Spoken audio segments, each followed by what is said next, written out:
Hi, I'm Louise, and in this video we'll be looking at energy bills and contracts. Navigating the world of business contracts is something we rarely have time to do, but setting aside the time to look at it can be vital to ensuring that you're on the best contract for your business.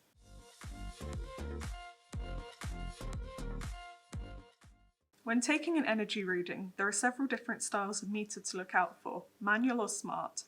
Manual meters require a monthly reading in order to provide accurate billing information, whereas smart meters send data to the energy company automatically. Electricity meters measure usage in kilowatt hours, whereas gas meters measure usage in meters cubed, or cubic feet, which is then converted to kilowatt hours. A kilowatt hour is the equivalent of drawing 1,000 watts of power for 1 hour. There are 3 manual meter styles used in the UK, and we'll show you how to take meter readings from them. On screen is an analog meter. Read off the number on the display, making sure to ignore any digits in red. If the number is in between 2 digits, use the lower of the 2 digits when submitting your reading. Sometimes you may have dual number displays, especially if you pay 2 different rates for your energy. This is a dial meter. Each dial points to a number between 1 and 9. Read the dials from left to right and write them down as you go. If the pointer falls between 2 different numbers, make sure to take the lower of the 2 numbers. If the pointer falls between 9 and 0, write down 0, but reduce the reading you took for the dial on the left by 1. Make sure to ignore any dials in red or any dials which have a marking of 0.1 on them. Digital meters give you a number on the display to read and record. Make sure to ignore any numbers after the decimal point. Sometimes digital readers can show you more information than just your usage. For example, if you have solar PV, it may show you the electricity you're exporting. Be sure not to mix this up with your import figures. Smart meters take all of the hard work out of meter readings by sending your energy usage data to your supplier for you. Having a smart meter doesn't save you energy. You have to put in the work to reduce your energy usage. Smart meters and some manual meters report your consumption to your supplier on a half-hourly basis. We discuss these more in our energy monitoring and metering video.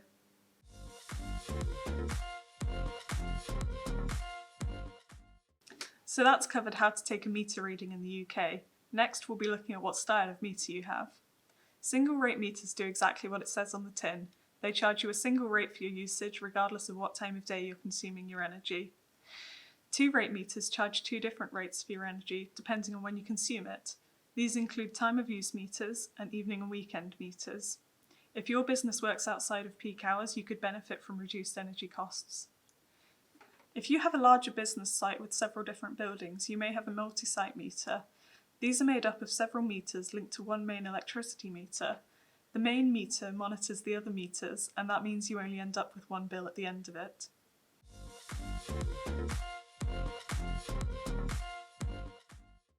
Businesses can have one of 3 styles of tariff: fixed, variable, or flexible. Fixed rate contracts lock you into paying a set price for your energy for the length of the contract. Variable contracts mean that your electricity price changes with the wholesale price for energy. Flexible contracts tend to be used by large companies and involve bulk buying the energy before you consume it. Business energy charges are different to domestic charges. While you pay less per kilowatt hour of energy, you are subject to additional charges from government and industrial schemes. You can split your bill into 3 main costs: commodity and wholesale costs per kilowatt hour, systems and transmission costs, and government policy costs. Systems and transmission costs are the non-commodity or third-party costs. These are likely to make up a larger portion of your bill. A fixed contract means that all of the third-party costs will remain the same throughout the length of the contract. This shows up on your bill as a standing charge. The unit price on the bill can be on a fixed or flexible tariff. It all depends on what works best for you. Fixed contracts are more beneficial for business budgeting, but can work out as more expensive than the alternative of a pass-through contract. But what exactly is a pass-through contract? This splits your electricity bill into the commodity element and the third-party element. These non-commodity charges fluctuate yearly, and the costs or savings of the changes in price will be passed through to your business. One of the charges passed through to the consumer is the distribution use of service charge. Businesses on pass-through contracts have a traffic light structure, letting businesses know that they should try to minimise their electricity consumption during the red periods, as this is when the electricity costs are highest. time of use tariffs are being offered to businesses with smart meters installed. These are particularly good if you run a business where you can control when your energy is consumed.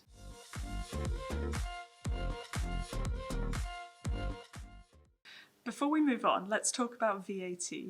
Most businesses pay a standard rate of 20% VAT on their energy bills. However, you can be eligible for a reduced rate of 5% if you meet certain criteria. Businesses can also be eligible for a reduced rate of VAT if they use a low amount of energy, known as the de minimis threshold. So, there's a lot to think about with regards to energy contracts. In the meantime, we have some smaller tips which you can implement to help your business become more energy efficient. If you have a smart meter installed, download your half-hourly data and look at it. Keep track of your energy usage each month and keep an eye out for any unexpected fluctuations in your consumption.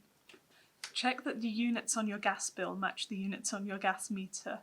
Make sure that any conversions between cubic meters and cubic feet are done correctly, otherwise you could be massively over or underpaying your bill.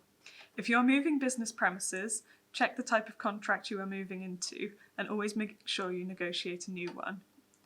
Keep track of when your contract ends and set a date to start shopping about for a new contract. Don't allow yourself to go over the end of a fixed term contract, it'll cost you. Always have your recent bills and historical data consumption to hand when changing contracts. This allows you to easily compare what you are spending with what you could be saving. I hope you found this video useful. You can find out more information about energy contracts by downloading our fact sheet, or if you'd like information about energy efficient business measures, please take a look at our other videos. Thanks for watching.